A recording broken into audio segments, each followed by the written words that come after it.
¿Alguna vez has sentido que ya no puedes más? Como si las fuerzas simplemente te abandonaran y todo a tu alrededor pareciera derrumbarse. Momentos en los que la vida golpea sin aviso, cuando las pruebas, el dolor y la incertidumbre nos dejan al borde del colapso. Si tú has sentido eso, no estás solo. Millones de personas atraviesan batallas silenciosas todos los días. Algunos enfrentan enfermedades, otros luchan con la ansiedad, la soledad o la pérdida. Y en medio de todo ese caos, surge una pregunta inevitable: ¿de dónde saco fuerzas para seguir adelante? La buena noticia es que Jesús ya respondió a esa pregunta, no con teorías o discursos vacíos, sino con su propia vida. A lo largo de su ministerio, Jesús no solo habló de fortaleza y resiliencia, sino que las vivió. Él enfrentó traiciones, soledad, sufrimiento físico y espiritual, y en cada momento nos dejó pistas claras sobre cómo resistir, cómo levantarnos, cómo vencer.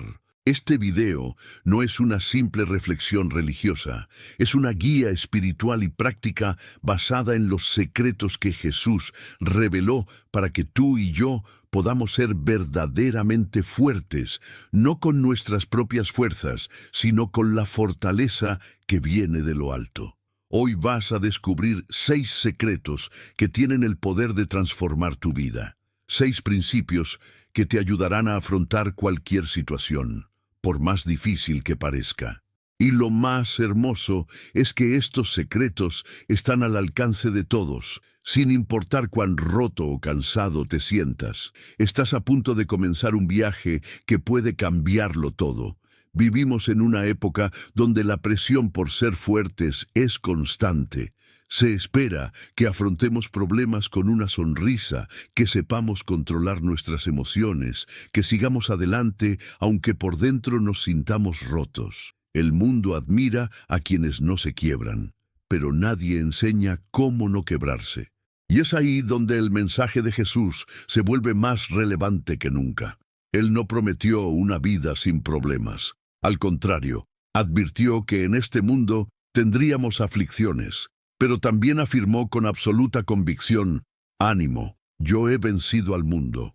Esa frase no es solo una declaración de victoria, es una invitación a caminar con Él hacia una vida de verdadera resiliencia. Pero, ¿qué significa ser resiliente desde la perspectiva de Jesús? No se trata de reprimir emociones, ni de fingir que todo está bien. Ser resiliente, según el modelo que Él nos dejó, es permanecer firmes en la fe incluso cuando todo alrededor se desmorona. Es encontrar fuerzas en lo invisible, es vivir con propósito aún en medio del dolor. Jesús enfrentó todo lo que tú y yo enfrentamos, y mucho más. Fue rechazado, calumniado, traicionado por sus amigos más cercanos, juzgado injustamente, torturado y crucificado, y sin embargo, nunca se quebró por dentro. ¿Por qué? Porque Él tenía acceso a secretos espirituales que sostuvieron su alma en cada etapa del sufrimiento. A través de sus palabras, decisiones y acciones, nos reveló un mapa, una ruta para navegar por los valles oscuros sin perder la esperanza. Y ese mapa está al alcance de quien esté dispuesto a seguir sus pasos. En este video recorreremos juntos ese camino, descubriremos uno a uno los 6 secretos de Jesús para ser fuerte y resiliente, no con una fuerza humana limitada, sino con una fuerza que nace de lo eterno. Secretos que transforman el corazón, renuevan la mente y nos equipan para resistir cualquier tempestad. Ahora, con esa visión clara, avancemos al primer secreto. Si hay una lección que Jesús nos repitió con su vida, no solo con sus palabras, fue esta: la verdadera fuerza nace de una confianza total en Dios, incluso cuando todo parece estar perdido. Desde el inicio de su ministerio, Jesús fue llevado a un escenario de extrema prueba: el desierto. Durante 40 días y 40 noches ayunó, solo, en medio del calor abrasador y del silencio absoluto. Al final de ese periodo, debilitado físicamente, fue tentado por el enemigo. Satanás apeló a su necesidad más básica. Si eres el Hijo de Dios, convierte estas piedras en pan. Jesús tenía el poder para hacerlo, pero eligió no actuar. Respondió con firmeza: no solo de pan vive el hombre, sino de toda palabra que sale de la boca de Dios.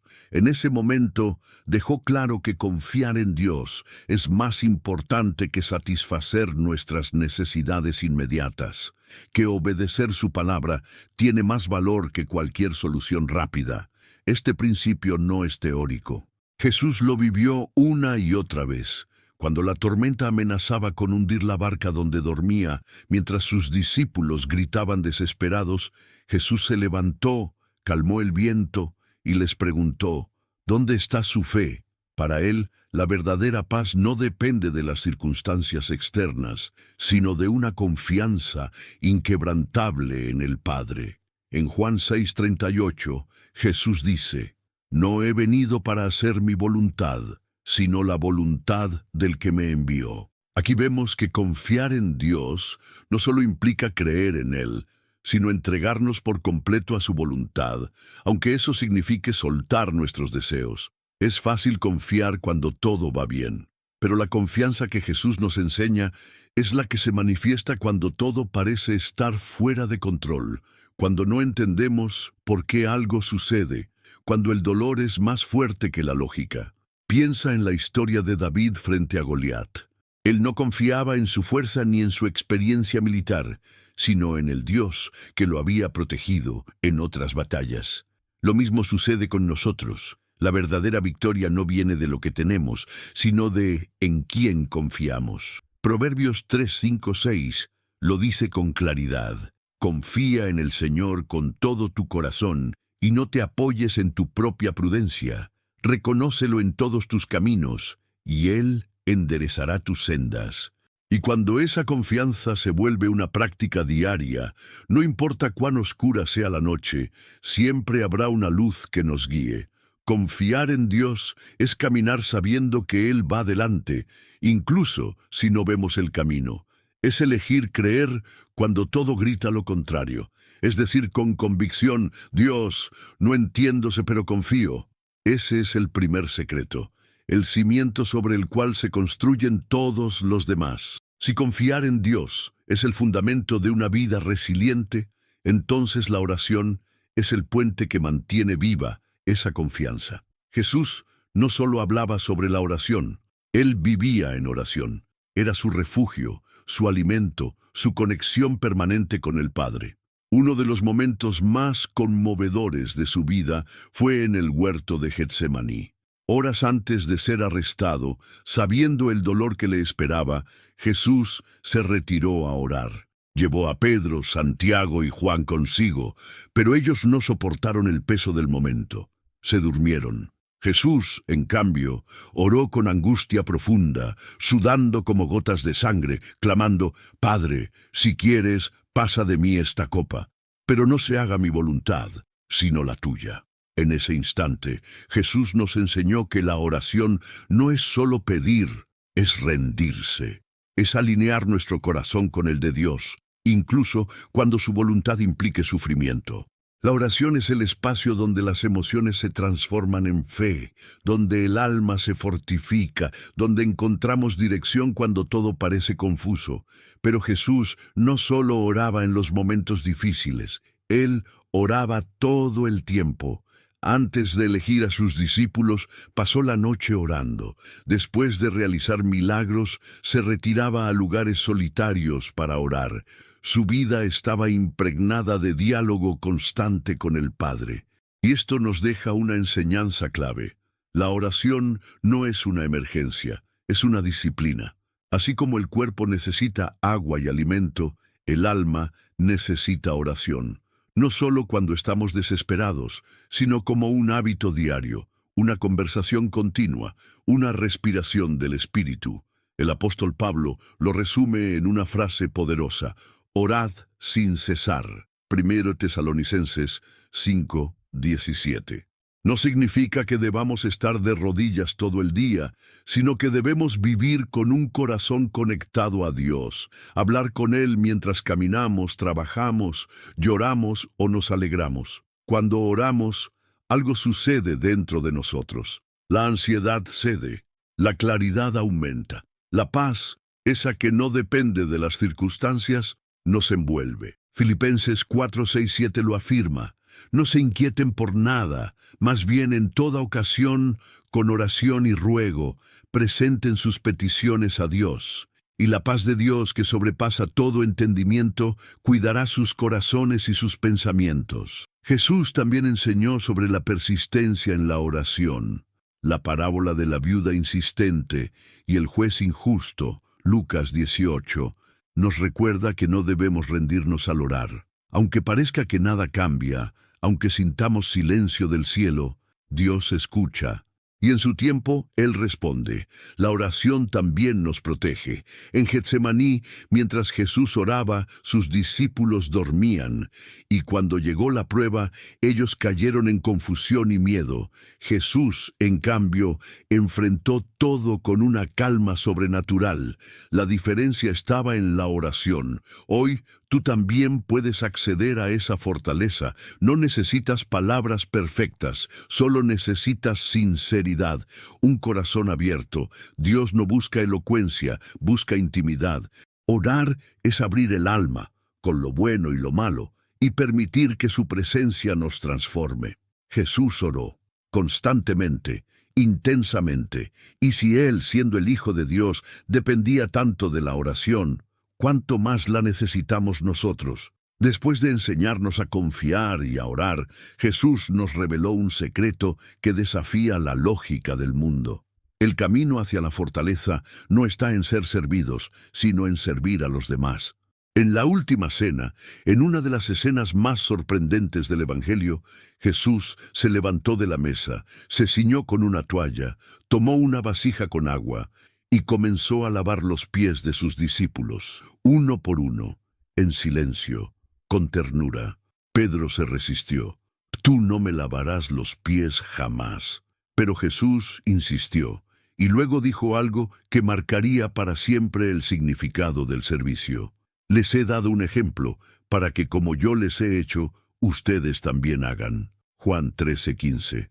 Piénsalo. El Maestro, el Hijo de Dios, el Rey de Reyes, de rodillas limpiando la suciedad de los pies de hombres comunes, algunos de los cuales horas después lo abandonarían. ¿Qué clase de fuerza es esa? Una fuerza que no necesita reconocimiento, que no exige respeto. Una fuerza interior, forjada en el amor y la humildad. Jesús nos enseñó que el servicio no es una tarea secundaria, es una expresión suprema de poder espiritual. No hay acto más transformador que poner nuestras capacidades al servicio de otros. Cuando servimos, dejamos de enfocarnos en nuestras propias heridas y empezamos a sanar desde el alma. Y el servicio no requiere grandeza. A veces, basta una palabra, un gesto, una ayuda silenciosa. Jesús alimentó a 5,000 personas con 5 panes y 2 peces. ¿Cómo?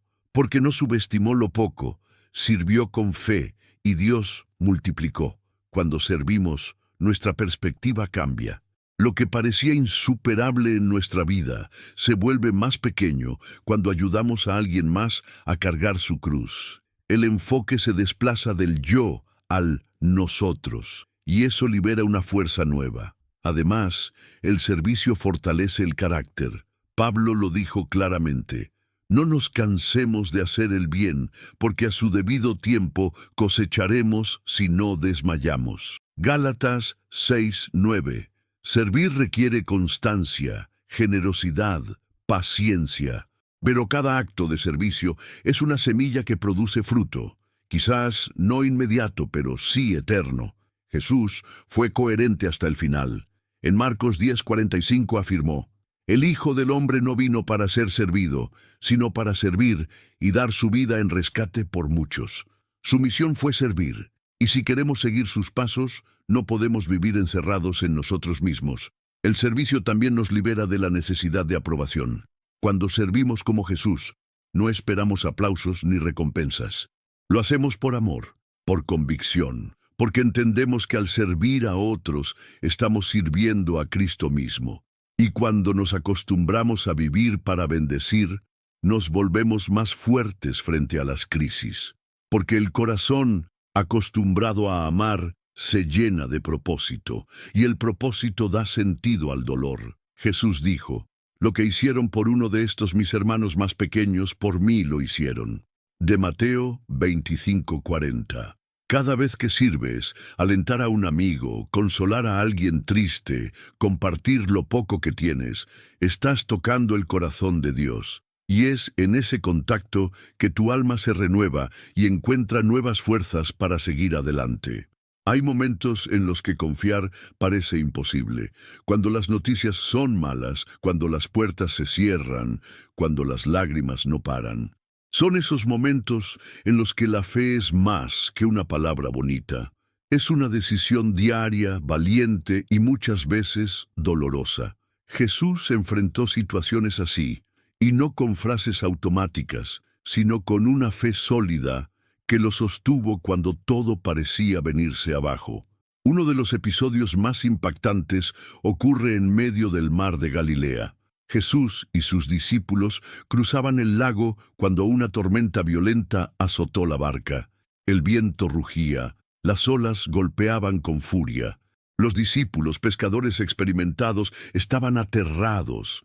Mientras tanto Jesús dormía. Desesperados lo despertaron. «Señor, sálvanos, vamos a morir». Jesús se levantó, calmó la tormenta con su palabra y luego les hizo una pregunta que atraviesa el corazón. ¿Por qué tienen miedo, hombres de poca fe? Mateo 8:26. En esa escena, Jesús nos muestra que la fe no niega la tormenta, pero sí transforma cómo la enfrentamos. Dormir en medio del caos no era indiferencia, era confianza. Sabía quién era su Padre, sabía que no estaba solo, y eso le bastaba. La fe de Jesús también se manifestó en otras historias que tocaron a personas comunes, como la mujer que sufría hemorragias desde hacía 12 años. Lo había perdido todo: dinero, salud, esperanza, pero creyó que con solo tocar el manto de Jesús sería sanada, y así fue. Jesús no solo sanó su cuerpo, sino que elogió su convicción. «Hija, tu fe te ha sanado». Marcos 5:34. Eso nos enseña que la fe puede ser el puente entre el dolor y la restauración. No importa cuán roto estés, si tienes fe, aunque sea del tamaño de una semilla de mostaza, puedes moverte hacia la esperanza. Jesús también habló de esta fe pequeña pero poderosa. Si tuvieran fe como un grano de mostaza, dirían a este monte: «Muévete de aquí para allá», y se movería. Nada les sería imposible. Mateo 17:20. Y eso es lo hermoso. No necesitas una fe perfecta ni enorme, solo una fe genuina, dirigida a un Dios todopoderoso. Pero también nos mostró que la fe no siempre traerá respuestas inmediatas. A veces, tener fe es seguir creyendo cuando Dios guarda silencio, como la mujer cananea que rogó por su hija y al principio no recibió respuesta. Ella persistió, no se fue, no se rindió, y Jesús le dijo: «Mujer, qué grande es tu fe, que se cumpla lo que deseas». Mateo 15:28.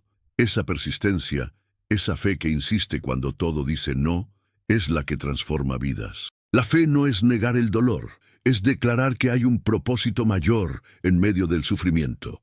Es creer que, aunque no entiendas, Dios sigue obrando. En Juan 14:27, Jesús deja una promesa que solo la fe puede abrazar. «La paz les dejo, mi paz les doy. Yo no se la doy como el mundo la da. No se angustien ni se acobarden». Esa paz es el fruto de una fe viva, una fe que sostiene, que consuela, que empuja hacia adelante. Porque la fe no es una excusa para escapar del dolor, sino una fuerza para atravesarlo con dignidad y esperanza. Cuando eliges tener fe en medio del caos, estás diciendo: «No entiendo, pero creo. No veo el final, pero sé que Dios ya está allí». Y esa es una decisión que transforma tu alma, fortalece tu espíritu y te prepara para todo lo que venga.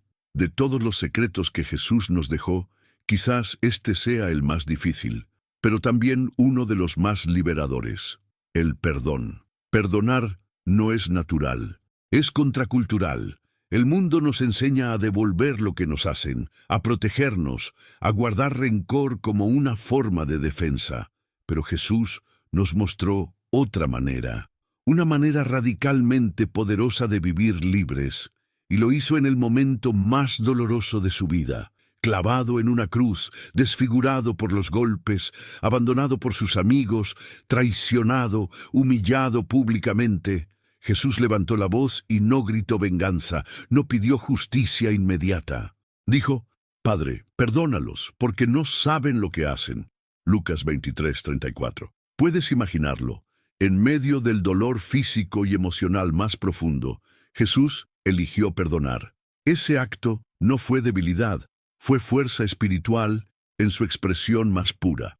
Porque perdonar no significa olvidar lo que pasó, ni justificarlo. Significa liberarse del peso del odio, del resentimiento que nos consume por dentro.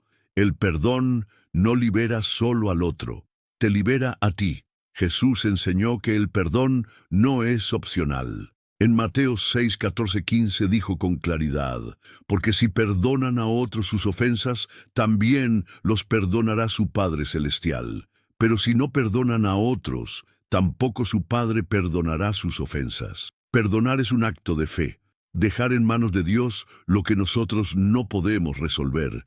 Es decir, no entiendo por qué pasó, no sé si merecen mi perdón, pero yo elijo no cargar más esta herida. Pedro, uno de sus discípulos más cercanos, también luchó con esto. Un día preguntó: ¿cuántas veces debo perdonar a mi hermano? ¿Hasta 7 veces? Jesús le respondió: no te digo hasta 7, sino hasta 70 veces 7. Mateo 18:22. Es decir, siempre. No se trata de contar, sino de vivir en una actitud continua de perdón, una práctica diaria de soltar, sanar, avanzar. Un ejemplo poderoso en la Biblia es la historia de José. Sus propios hermanos lo vendieron como esclavo. Años de injusticias, cárceles y abandono.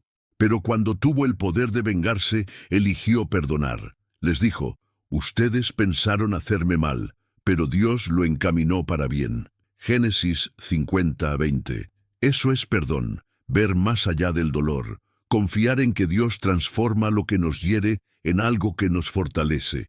Y Jesús fue claro en otro punto. El perdón no es solo un sentimiento interior, también requiere acción. En Mateo 5:23-24, enseñó que si estás a punto de ofrecer algo a Dios, pero recuerdas que alguien tiene algo contra ti, detente. Ve y reconcíliate primero, porque el perdón también es restauración de relaciones, reconciliación real, o al menos hacer nuestra parte para vivir en paz. Cuando perdonamos, el alma se sana, la amargura pierde poder, y lo que antes nos controlaba se convierte en un testimonio de transformación. El apóstol Pablo lo resumió así: sean bondadosos y compasivos unos con otros, y perdónense mutuamente, así como Dios los perdonó a ustedes en Cristo. Efesios 4:32. ¿Hay personas que no lo merecen? Sin duda, pero nosotros tampoco merecíamos el perdón de Dios, y aún así lo recibimos. Perdonamos no porque el otro lo merezca, sino porque nosotros merecemos vivir en libertad. El perdón no es debilidad, es una decisión valiente, un acto de rendición a Dios y, sobre todo, una herramienta de sanación profunda. Jesús lo practicó, lo enseñó, lo vivió hasta el final, y hoy te invita a hacer lo mismo. No será fácil, pero cada vez que perdonas, tu alma se fortalece un poco más y te pareces más a Él. Aceptar la voluntad de Dios. 4 palabras que suenan simples hasta que la vida nos pone frente a una pérdida, una enfermedad, una decepción, una espera interminable. Es en esos momentos donde este secreto se convierte en uno de los más profundos y desafiantes. Jesús no solo predicó sobre aceptar la voluntad del Padre, Él la vivió. y la vivió hasta las últimas consecuencias. En el huerto de Getsemaní, sabiendo que la cruz lo esperaba, Jesús oró con el alma desgarrada: Padre, si quieres, pasa de mí esta copa, pero no se haga mi voluntad, sino la tuya. Lucas 22:42. Esa frase lo cambia todo. Jesús nos muestra que no es pecado desear otro camino. No está mal decirle a Dios que algo nos duele, que quisiéramos otra realidad. Lo que marca la diferencia es lo que viene después. Pero no se haga mi voluntad, sino la tuya. Aceptar la voluntad de Dios no es resignarse, no es rendirse a la desesperanza. Es confiar en que su plan es mejor que el nuestro, incluso cuando duele. Abraham entendió esto cuando Dios le pidió que ofreciera en sacrificio a su hijo Isaac, un pedido incomprensible, angustiante. Pero Abraham obedeció, confiando en que Dios proveería. Y así fue. En el último momento, Dios detuvo el sacrificio y mostró su fidelidad. Esa historia nos enseña que cuando aceptamos el plan de Dios, Él se manifiesta con provisión, cuidado y propósito. Aceptar la voluntad de Dios también implica soltar nuestras propias expectativas. A veces hacemos planes, soñamos con ciertos caminos y de pronto nada sucede como esperábamos. Y ahí viene la frustración, la rabia, el temor. Pero la palabra nos recuerda: el corazón del hombre traza su rumbo, pero sus pasos los dirige el Señor. Proverbios 16:9. Aceptar no significa no actuar, sino actuar bajo su guía. Es caminar con la certeza de que, aunque no vemos el final del camino, Dios sí lo ve. Pedro también lo vivió. Cuando caminaba sobre el agua hacia Jesús, su fe lo sostenía. Pero en cuanto desvió la mirada hacia el viento y las olas, comenzó a hundirse. Jesús lo salvó, pero le preguntó: ¿por qué dudaste? Aceptar la voluntad de Dios es mantener la mirada en Él, incluso cuando las olas nos amenazan. Y muchas veces, aceptar significa esperar. Esperar sin entender, esperar sin garantías. Como Job, que perdió todo pero declaró: el Señor dio, el Señor quitó, bendito sea el nombre del Señor. Job 1:21. La historia de Job es dolorosa, pero también gloriosa, porque al final Dios restauró su vida y le dio el doble de lo que había perdido. Pero más allá de lo material, le dio una fe más profunda, una intimidad con Dios que solo nace en el quebranto aceptado con humildad. Jesús también nos enseñó a orar: hágase tu voluntad, así en la tierra como en el cielo. Mateo 6:10. Esa oración, cuando se dice con sinceridad, nos alinea con el cielo, nos conecta con el propósito eterno, nos permite vivir en paz aún en medio del caos. Aceptar la voluntad de Dios no significa dejar de soñar, sino entregarle a Dios nuestros sueños, sabiendo que Él hará con ellos lo mejor. Aceptar es dejar de pelear con lo que no podemos cambiar y empezar a colaborar con lo que Dios quiere hacer en nosotros, porque al final todo coopera para bien. Y sabemos que Dios dispone todas las cosas para el bien de quienes lo aman. Romanos 8:28. Cuando aceptamos la voluntad de Dios, dejamos de resistirnos a la vida y comenzamos a fluir con su gracia. Eso nos vuelve fuertes, estables, resilientes, como Jesús. A lo largo de este viaje hemos descubierto que Jesús no solo fue un maestro, fue un modelo vivo de fortaleza y resiliencia. Enfrentó todo lo que cualquier ser humano podría enfrentar: tentaciones, traiciones, rechazos, sufrimiento físico y angustia emocional. Y aún así, nunca fue vencido. ¿Por qué? Porque vivió según principios eternos, porque conocía los secretos que lo sostenían por dentro, incluso cuando todo afuera se desmoronaba. Y ahora tú también los conoces. Confiar en Dios siempre, incluso cuando no hay respuestas. Orar constantemente, no como una rutina, sino como una conexión viva. Servir a los demás, saliendo de uno mismo para encontrar propósito. Tener fe en los momentos difíciles, cuando nada tiene sentido pero Dios sigue siendo fiel. Perdonar de todo corazón, liberándote del peso del rencor. Aceptar la voluntad de Dios, incluso cuando el camino no es el que imaginaste. Estos 6 secretos no son fórmulas mágicas, son caminos, rutas que transforman tu carácter, que fortalecen tu alma, que te acercan al corazón de Dios. Quizás hoy estás en medio de una tormenta, quizás te cuesta orar, o sientes que tu fe es débil. Tal vez has guardado heridas que no sabes cómo soltar. Jesús te comprende y más aún, te acompaña. Este video no pretende darte todas las respuestas, pero sí una certeza. No estás solo y sí hay un camino hacia la fuerza interior real.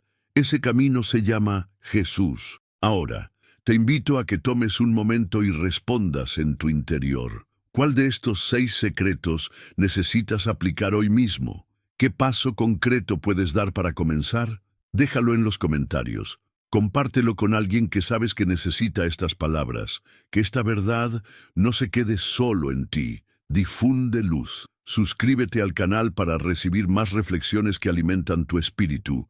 Dale like si este mensaje tocó tu corazón. Y activa la campana para no perder ningún nuevo contenido.